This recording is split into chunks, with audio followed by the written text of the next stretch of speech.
This episode is presented by Verizon. America's most reliable network is going ultra.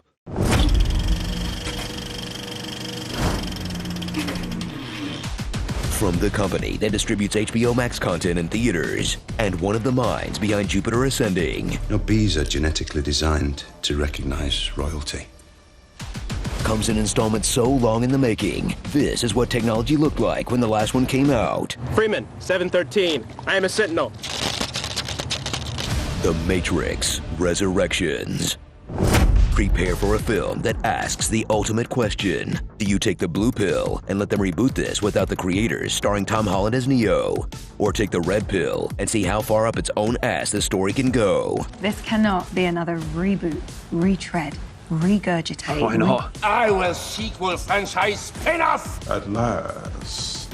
Wasn't too sure about the callback, but you know, it's just hard to resist. As Matrix 4 attempts the rare reverse double mind a movie about being forced to make a follow-up to a trilogy you're currently watching the forced follow-up to, which just ends up being reality? Our beloved parent company, Warner Brothers, has decided to make a sequel to the trilogy.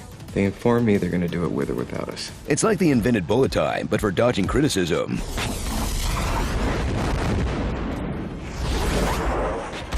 Whoa. You forgot how The Matrix ended. No, the other ones. Look!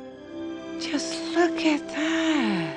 Pick up 60 years after Neo became Computer Jesus and brought an end to the war between robot squids and cave ravers. And while in-Matrix coffees have become extremely tiny, not much has changed for the billions still stuck inside. The Matrix is the same or worse.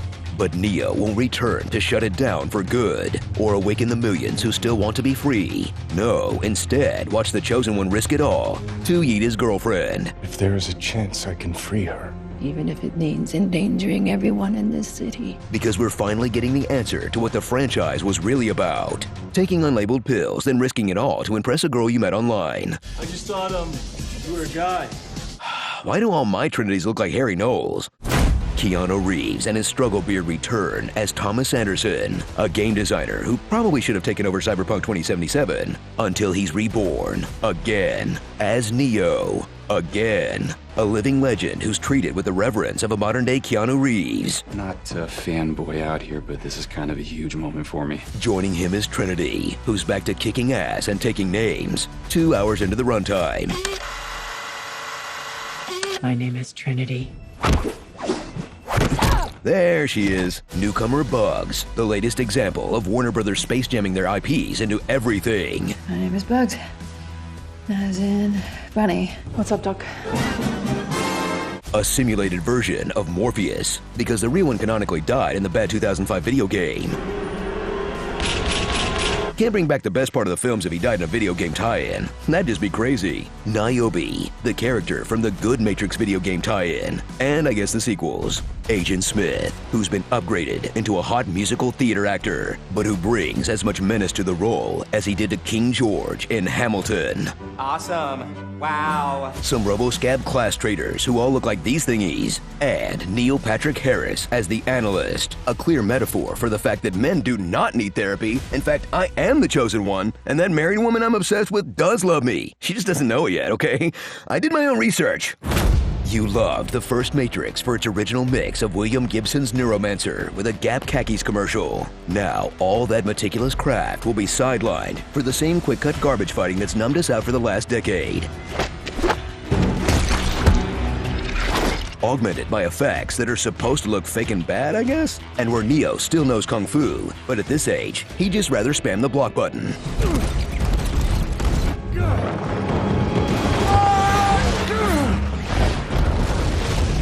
Come on, you have John Wick in your movie, and that's the director of John Wick. Would it kill you to wick it up a bit? Wiki wiki kiki kiki.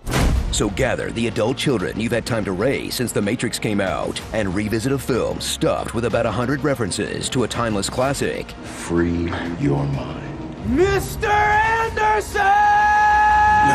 Time is always against us. etc., etc. And 2 or 3 references from the sequels in this self-aware shrug of defiance towards franchise filmmaking that got trounced at the box office because 2 rival studios released 6 different Spider-Men starring 3 different actors, then reunited them on screen before the M4trix could even come out. Sorry, Neo, you're too late. We've all been spider-pilled. Starring. It's about ethics and gaming symbolism. Deus Ex Mac on her. Yeah, I know I'm not Lawrence Fishburne, but give me a chance.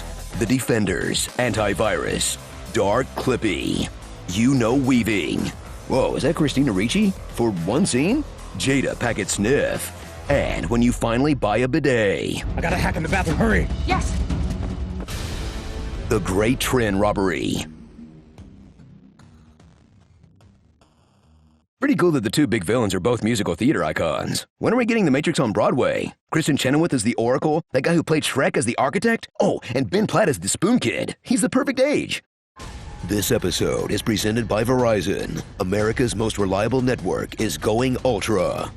We don't talk about Bruno. No. Save the cheerleader. Save the world. Kids, this is the story of how I met your mother. Thank you for being a friend.